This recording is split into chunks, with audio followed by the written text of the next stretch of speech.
हाँ जी प्यारे साथियों, आप सभी का वेलकम है इस प्यारा सा आपके प्लेटफॉर्म पर। तो आज उम्मीद करते हैं कि आपका मैथ की तरफ फिजिक्स में ही बहुत तक का एग्ज़ाम गया होगा। अच्छा, और आपका जो एग्ज़ाम आपने जो फिजिक्स का दिए हैं, बहुत से लोग के मन में कुछ फिजिक्स का जो ऑब्जेक्टिव है कुछ घुमाया हुआ है, कुछ लोग के मन में डाउट चल रहा है, तो उस हम डाउट को सोच ख़त्म कर दें। ठीक है, देखिए हमारे पास सेट एच है, आपके पास जो भी सेट होगा आप उस मिला लेंगे बढ़िया से उससे। ठीक है, हमारे पास सेट एच है और सेट एच को लेकर के मिलाएंगे, आपके पास जो भी सेट होंगे अच्छे से मिला लीजिएगा। ओके, शुरुआत करते हैं। क्वेश्चन हम कहाँ से, एक से। क्वेश्चन नंबर एक से पहला ऑब्जेक्टिव हम लोग क्या है, ऑब्जेक्टिव पूरा मिलाएंगे, इसमें 17 ऑब्जेक्टिव। पहला क्वेश्चन हम लोग का ये है कि एक ही तत्व के समस्थानिकों के बीच मुख्य अंतर क्या होता है, तो उसको हम कहते हैं न्यूट्रॉनों की संख्या कहते हैं। ओके, नेक्स्ट प्रश्न हम लोग क्या है, नेक्स्ट प्रश्न का दूसरा क्वेश्चन है, दोनों क्वेश्चन दिया गया है कि निम्नलिखित में कौन सा रेडियोधर्मी क्षय का प्रकार नहीं है, अल्फा क्षय, बीटा क्षय, गामा क्षय या म्यूऑन क्षय, कौन सा, म्यूऑन हो जाएगा। ठीक है, नेक्स्ट प्रश्न की ओर बढ़ते हैं। अगला प्रश्न क्या है कि 50 नैनोमीटर तरंग दैर्घ्य वाले एक फोटोन की ऊर्जा क्या होगी। यहाँ पर सी का मान दिया गया 3 × 10⁸ मीटर प्रति सेकंड और एच दिया गया 6.426। इतना तो करें, इसका फोटोन की ऊर्जा क्या होती है, इसके फोटोन की ऊर्जा कितना है, 4.4 × 10⁻⁻19 जूल। ठीक है, अगला प्रश्न क्या हम लोग का है, अगला प्रश्न क्या है कि हाइड्रोजन स्पेक्ट्रम की कौन सी श्रेणी दृश्य भाग पर पड़ती है, कौन सा, बामर श्रेणी, उसको कहते हैं हमको सब बामर श्रेणी, कौन सा, बामर श्रेणी। ठीक है, इसको बोलते हैं बामर श्रेणी। नेक्स्ट प्रश्न लोग क्या है, क्वेश्चन ये हम लोग का है, निम्नलिखित में से कौन आवेश रहित कण है, कौन सा फोटोन, कौन सा फोटोन एक आवेश रहित कण है। अगले प्रश्न क्या हम लोग का है कि एक एएमयू की तुल्य ऊर्जा क्या होती है, एक एएमयू की तुल्य ऊर्जा क्या होती है, तो इनकी कुल तुल्य ऊर्जा 931 मेगावोल्ट एमी वोल्ट। ओके, नेक्स्ट प्रश्न बढ़ते हैं। ठीक है, अगला प्रश्न है कि समान आयाम एवं समान तरंगदैर्घ्य की दो प्रकाश तरंगें अर्ध्यारोपित की जाती है, तो परिणामी तरंग का आयाम महत्तम होगा जब उनके बीच का कालांतर कितना होगा, शून्य होगा। क्या होगा, शून्य। ओके, नेक्स्ट प्रश्न क्या है कि ध्रुवित प्रकाश में कंपन तल एवं ध्रुवण तल के बीच का कोण क्या होता है, कितना होता है, 90 डिग्री। नेक्स्ट प्रश्न क्या है, देखो जो ही प्रश्न है यह खुद फिजिक्स वाले सर हमारे बनाए हैं। अगले जो प्रश्न क्या है, निम्नलिखित में से कौन सी विद्युत चुंबकीय तरंग नहीं है, तो कौन नहीं है, तो हो जाएगा ये आपका अल्फा कण, कौन सा, अल्फा कण। अगला प्रश्न क्या हम लोग है कि किसी द्रव्यात्मक माध्यम में विद्युत चुंबकीय तरंग की चाल निर्भर नहीं करता है, किस पर निर्भर नहीं करता भाई, तरंगदैर्घ्य पर, इसकी आवृत्ति पर, इसकी तीव्रता पर या इसकी परावैद्युकता पर, किस पर निर्भर नहीं करता, किस पर निर्भर, तो इसकी तीव्रता पर निर्भर नहीं करता है, इंटेंसिटी। अगले जो प्रश्न क्या है हम लोग का कि प्रकाश वैद्युत उत्सर्जन की घटना में आपतित प्रकाश की तीव्रता बढ़ाने पर प्रकाश वैद्युत धारा क्या होती है, बढ़ती है, घटती है या अपरिवर्तित रहती है, क्या होती है, तो ये जो होगा बढ़ती है, क्या होती है, बढ़ती है। नेक्स्ट प्रश्न क्या भी हम लोग का कि किसी गतिमान कण से संबंध डी ब्रोगली तरंग की तरंगदैर्घ्य निर्भर नहीं करती है, किस पर निर्भर नहीं करती है, तो किस पर, आवेश पर, किस पर, आवेश पर। ठीक है, 14 नंबर जो क्वेश्चन है, 14 नंबर जो प्रश्न आया है वो फोटोन क्वेश्चन जो है कि फोटोन जो है करेक्ट, फोटोन की गतिज द्रव्यमान का सूत्र है। तो हमारे जो सर जी हैं, सर जी ने बताया कि इसका ऑप्शन ही क्या है, गलत है, इसका ऑप्शन ही क्या है, गलत है, क्वेश्चन में रॉन्ग साइड है। ठीक है, अगले जो प्रश्न बढ़ते हैं हम लोग बाबू, 15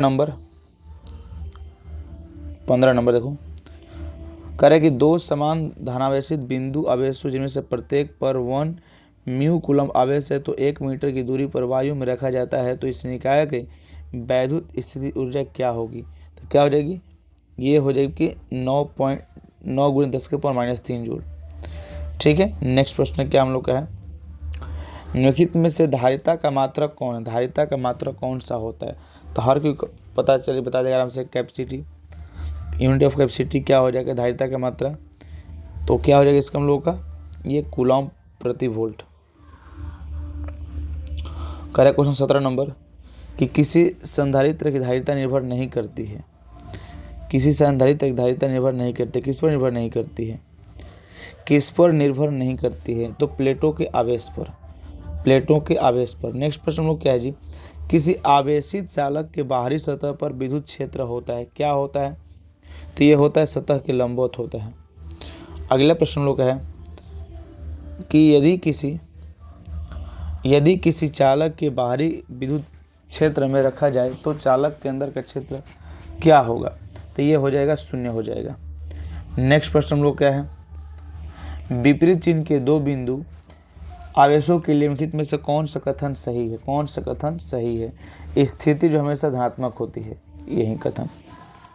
ठीक है, अगला प्रश्न 21 नंबर, गॉस का नियम कहलाता है, गॉस का नियम कहता है किसी बंद सतह से गुजरने वाला विद्युत फ्लक्स संलग्न आवेश के समानुपाती होती है। हर बच्चा हमारे, क्योंकि बहुत ही आसान प्रश्न था, लेकिन थोड़ा सा इसके जितना 21वां प्रश्न है, थोड़ा सा इसका आंसर हम लोग का सी होना चाहिए। क्या चीज़, सी होना चाहिए।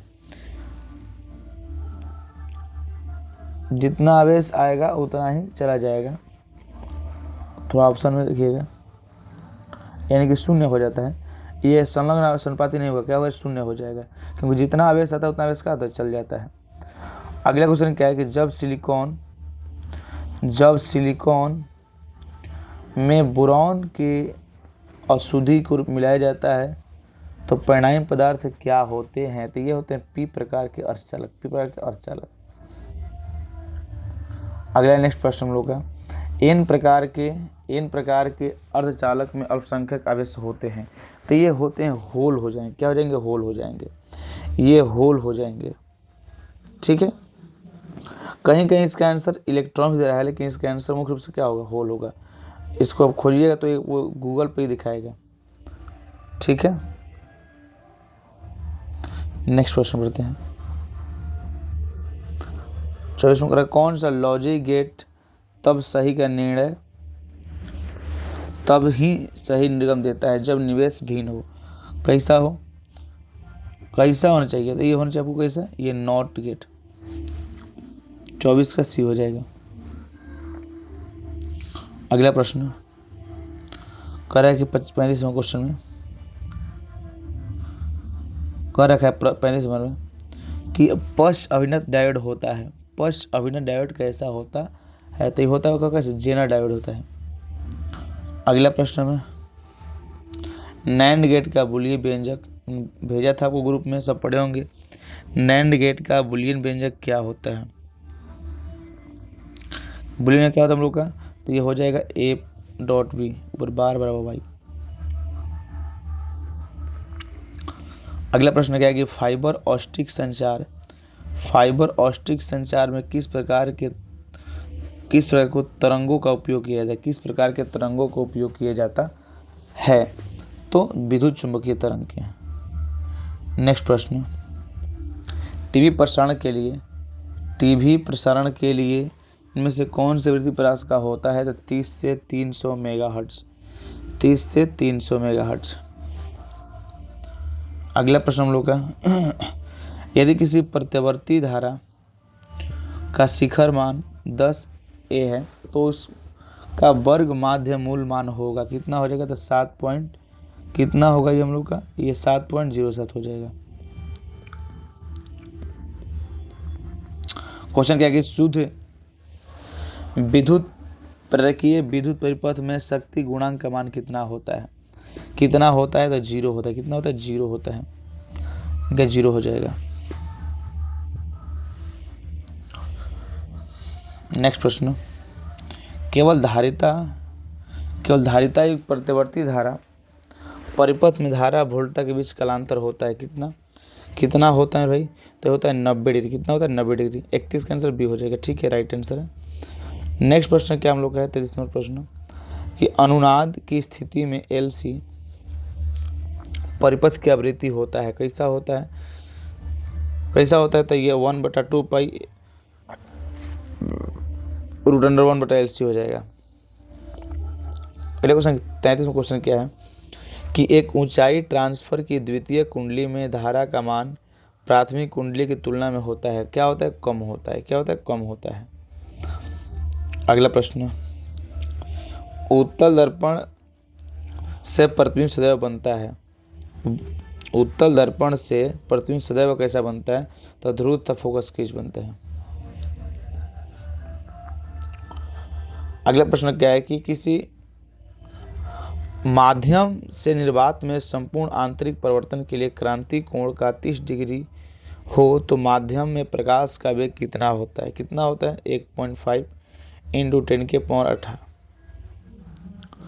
अगला प्रश्न क्या है कि किलोवाट घंटा किसका, देखो क्वेश्चन बड़ी 10 वाला क्वेश्चन है, किलोवाट घंटा किसका है, विद्युत ऊर्जा का। 10 वर्ष हम लोग पढ़े थे। निम्नलिखित में से कौन सा नियम ऊर्जा संरक्षण के सिद्धांत पर आधारित है, लेंज का नियम, कौन सा नियम, लेंज का नियम। ठीक है। अगला प्रश्न हम लोग का है, जब किसी ए मीटर को शंट किया जाता है तो इसकी माप कैसी होती है, तो इसकी माप में क्या होती है, घटती है, क्या होती है, इसकी माप घटती है। अगला प्रश्न हम लोग का कि चुंबकशीलता का विमीय सूत्र क्या होता है, तो चुंबकशीलता का MLT इनवर्स 2 आया इनवर्स 2। ठीक है। अगला प्रश्न क्या हम लोग का रखा है कि यदि किसी चल कुंडली गैल्वेनोमीटर में फेरों की संख्या बढ़ाई जाए तो इसकी सुग्राहिता क्या होती है, तो इसकी सुग्राहिता बढ़ जाती है, क्या होती है, सुग्राहिता इसकी बढ़ जाती है। ठीक है, इस सुग्राहिता क्या बढ़ जाएगी, इंक्रीज हो जाती है। अगला प्रश्न, उदासीन बिंदुओं पर क्या होता है, उदासीन बिंदुओं पर B = BH।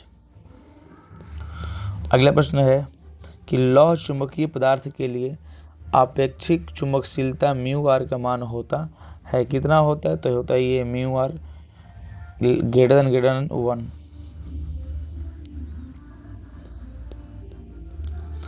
R1 R2 R3 प्रतिरोधों के श्रृंखला परिपथ में प्रत्येक प्रतिरोधों में प्रवाहित धारा का मान क्या होता है, तो क्या होता है, समान होता है, क्या होता है, समान होता है।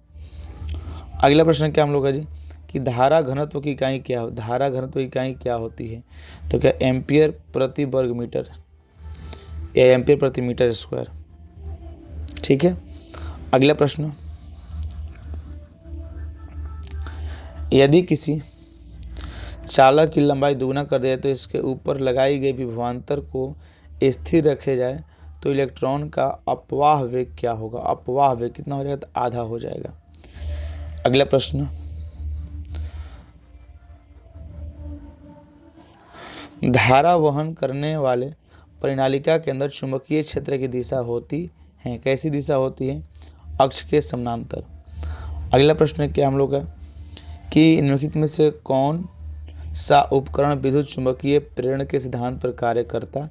देखो विद्युत चुंबकीय प्रेरण, ये भी 10वां क्लास से क्वेश्चन आ गया है, ये तो हर बच्चा 10वां विद्युत जनरेटर, कौन सा, जनित्र, इसको हम जनित्र कहते हैं, जनरेटर।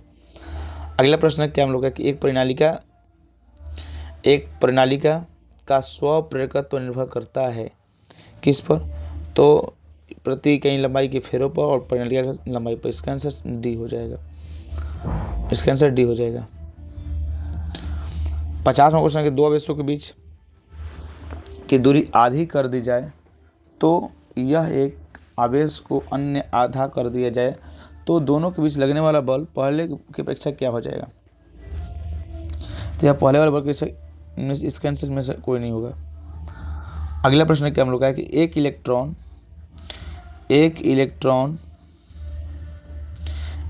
इलेक्ट्रॉन को विभवांतर V के अधीन विराम से त्वरित करने पर इसकी चाल क्या होगी, इसकी चाल क्या होगी, तो √V के समानुपाती है। अगला प्रश्न क्या हम लोग का, इलेक्ट्रॉन का विशिष्ट आवेश होता है, इलेक्ट्रॉन का विशिष्ट आवेश पता है, तो क्वेश्चन मार देगा बच्चा 1.8 × 10⁻11 कूलम प्रति kg। संधारित्रों के समानांतर संयोजन में प्रत्येक संधारित्र के लिए कौन सी राशि समान रहती है, कौन सी राशि समान रहती है, तो कौन विभवांतर है, कौन सा विभवांतर है। अगला प्रश्न क्या हम लोग का, वायु में दो धनावेशों के बीच परावैद्युत पदार्थ रख देने पर इनके बीच प्रतिकर्षण बल का मान क्या हो जाएगा, तो प्रतिकर्षण बल का मान क्या हो जाएगा, घट जाएगा, घट जाएगा। अगला प्रश्न,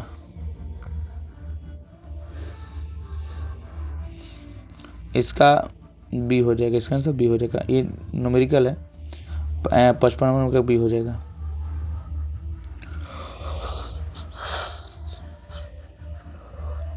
अगला प्रश्न हम लोग का है कि एक बंद पृष्ठ के भीतर n वैद्युत द्विध्रुव स्थित है, तो बंद पृष्ठ से निर्गत कुल वैद्युत फ्लक्स का मान क्या होगा, तो कुल वैद्युत फ्लक्स का मान कितना हो जाएगा, शून्य हो जाएगा, कितना हो जाएगा, शून्य हो जाएगा, ये नहीं होगा। अगला प्रश्न है कि यदि फोकस f के दो अभिसारी लेंस एक दूसरे के संपर्क में रखे तो संयोग की फोकस दूरी होगी, तो फोकस दूरी करके f/2 हो जाएगी, f/2 हो जाएगी।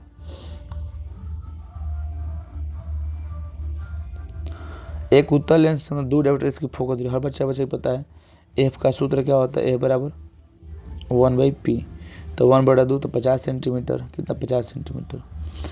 अगला प्रश्न, निम्नलिखित में कौन सा रंगीन विपथन को कम करने के लिए लेंसों का उपयोग किया जाता है, करें कौन सा रंगीन विपथन के कम करने के लिए लेंसों का उपयोग किया जाता है, तो उसको कहते हैं हम लोग, क्या कहते हैं, तो उसको हम कहते हैं बेलनाकार लेंस। अगला प्रश्न क्या हम लोग का है कि एक उत्तल लेंस को किसी द्रव्य में डुबाया जाता है जिसका अपवर्तनांक लेंस के पदार्थ के अपवर्तनांक के बराबर होता है, तो इसकी फोकस दूरी क्या, इसकी फोकस दूरी अनंत होती है, क्या होती है, अनंत होती है। अगला प्रश्न क्या है, साबुन के बुलबुले रंगीन दिखाई देते हैं, तो व्यतिकरण कारण, किस व्यतिकरण कारण। अगला प्रश्न, निम्नलिखित में से किसे ध्रुवीकृत नहीं किया जा सकता है, किसे ध्रुवीकृत नहीं, किसे ध्वनि तरंग को। एक व्यक्ति 2D क्षमता का लेंस का प्रयोग करता है तो उस दृष्टि क्षमता क्या हो जाएगी, उसकी दृष्टि क्षमता क्या है, तो ये दूरदृष्टि दोष वाला है।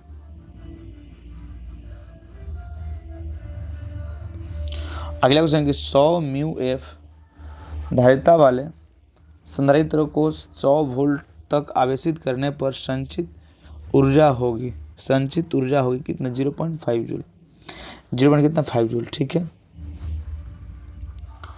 अगला प्रश्न क्या हम लोग का है कि किसका मात्रक वोल्ट प्रति मीटर होता है, वोल्ट प्रति मीटर, तो वोल्ट प्रति कितना विद्युत क्षेत्र हो जाएगा।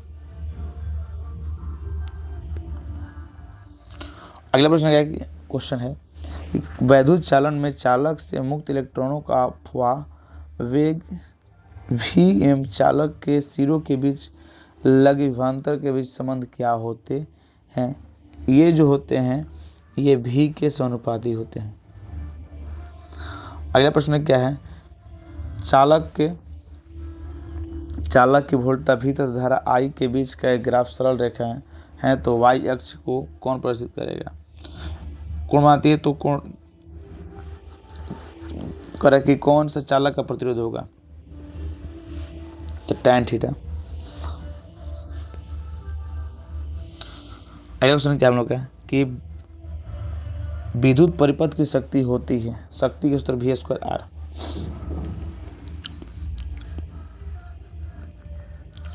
उनहत्तरवां क्वेश्चन क्या है कि ताप बढ़ने से अर्धचालक का प्रतिरोध क्या होता है, घटता है, ताप बढ़ेगा तो अर्धचालक का प्रतिरोध घटेगा।